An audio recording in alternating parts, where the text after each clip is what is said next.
Hello there guys, what is going on? Son of Chelsea back here again for another edition of In Case You Missed It. I've got some interesting topics to discuss from recently, and also I will cut back to a piece from earlier in the week about Ben Chilwell and Alex Telles.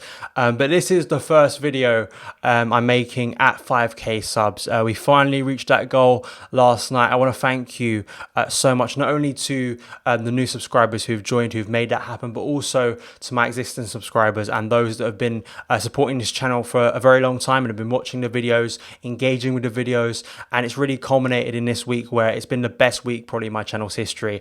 Not only in terms of views, but engagement as well. The humbling comments you guys leave, it really means the world to me, the way you engage in the argument. So yeah, absolutely, we're going to strength for strength now.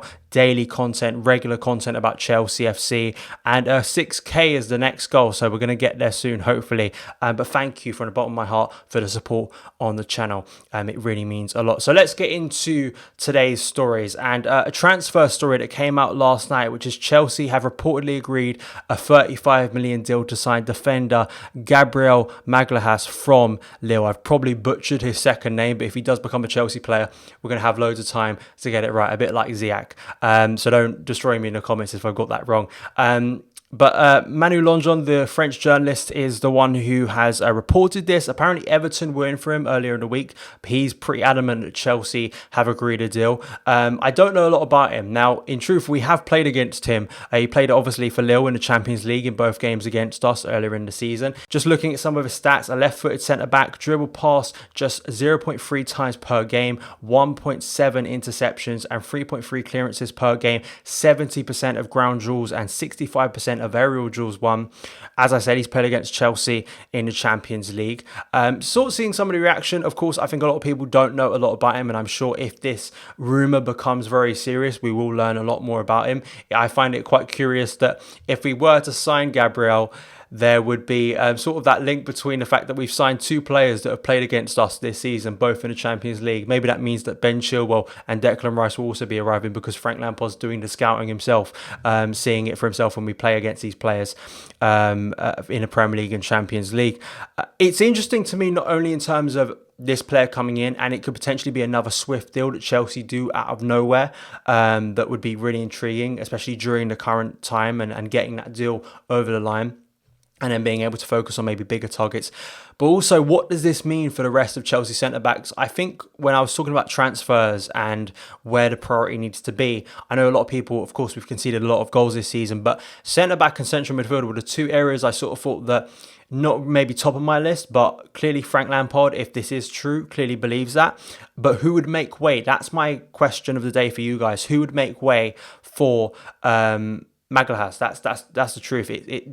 I just can't see a situation where he would arrive and none of those players would leave, either on loan and or a permanent move. And a lot of people have spoke about Rudiger, potentially Christensen, who's been linked away to AC Milan in the past. What happens with Fikayo Tomori? We want to see him continue to grow and continue to get minutes. Ethan Ampadu returning, who can play in that position. A lot of questions sort of come from this transfer rumour, but it is just a rumour at the moment. We'll have to see if it does grow. I think it'd be really impressive if Chelsea were to get it done, and left field move that isn't obvious, that not a lot of people have known about, and that's something that really is impressive from Chelsea. It's not just about getting those obvious deals over the line, those mega money deals. It's also about getting smart investment that maybe other people don't see, and can be a real coup, to be honest, that really hits everyone by surprise. He comes in. One thing we do need in that area is decisiveness and a leader, really. That's one thing Chelsea have missed, a leader, a dominant centre-back, because we do have good centre-backs with good attributes, but that leadership really is lacking in that area. And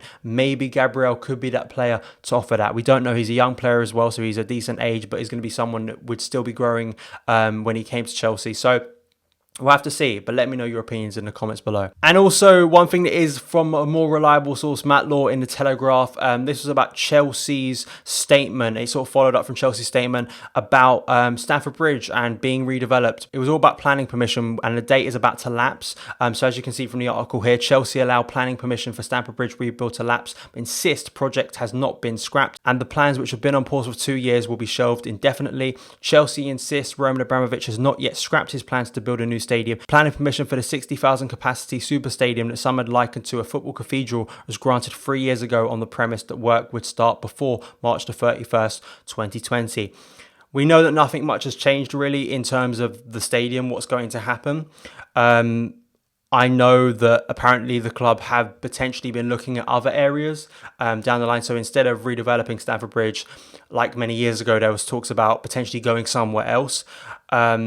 This is going to be a big deal for Chelsea, and it's going to be a big question in the coming years for sure, in terms of Roman, whether he can get back in the country, get that visa back, and he returns to the UK. Because if you remember, when he was denied entry to the UK, I think pretty much a month later, it was very soon when the project was then delayed, pretty much, and then nothing has changed since then. The club haven't really changed their stance. Of course, had to release this statement over the project potentially lapsing in a couple of days, but I'm really intrigued to see, because for Chelsea to compete, and they also want to be self-sustainable in the future, I do feel we need to move to a new stadium. I love Stamford Bridge. It will be heartbreaking if Stamford Bridge, either we leave from Stamford Bridge or it gets redeveloped. But the truth is, if Chelsea want to compete at the top level, they have to compete with Tottenham, who've just had a new stadium. Arsenal have a bigger stadium. Liverpool have a bigger stadium. Man United have a bigger stadium. And that's only going to continue, really, in truth. You know, Liverpool have redeveloped Anfield and made it bigger and better. So can Chelsea, and I think that's what Chelsea want to do. They want to make, Stamford Bridge better, of course, with these plans. But really, I think in the long term, it's going to be sort of that question, and it could potentially move Chelsea back a bit, in truth, if we want to continue to grow Frank Lampard and invest more. As we've seen with Tottenham, if you build a new stadium, that's going to hit your transfer budget. And that is something I'm sure the club is concerned about, but that's, long term over short term, really. I'm interested to hear your thoughts. Do you feel that this is very much going to be on Roman's entry to the UK? If he gets back into the UK, will this planning start again, and then the redevelopment will get back on track? Or do you feel this will be scrapped completely? What do you think is going to happen? Because I do think it's going to be a question that's going to need a clearer answer in the coming years for sure. So now I'm going to cut back to a clip from earlier in the week where I was talking about Ben Chilwell, Chelsea's interest in the Leicester fullback, and also comparing him to Alex Telles from Porto, and sort of looking at both players and looking at the stats and then sort of my preference. So I'll cut back to that. But thank you guys for watching, and I will see you tomorrow. And the comparison, of course, that's made in this article, as we've all made in terms of other targets, is Alex Telles from Porto. Leicester are going to be tough negotiators, and they can offer Champions League football. And if you look at Chelsea's best signings in recent years, really high fees haven't been at the forefront of them. Release clauses have been at the forefront of Chelsea's best signings. Probably Chelsea's two best signings over the last, 5, 6 years have been because of smart release clauses that Chelsea have pounced on, and that was for N'Golo Kante and Diego Costa. For a similar fee that Alex Telles could be for a release clause for about 42 million, it looks like, and looks so enticing. When you compare both players, I wanted to compare both players. It's interesting. Chilwell is maybe a little bit better defensively than Alex Telles. He's won more tackles per game. He's made more clearances per game, won more headers per game. But when you compare them offensively, it's a very different story. Alex Telles, 8 goals, 5 assists, whilst Ben Chilwell has 2 goals and 3 assists.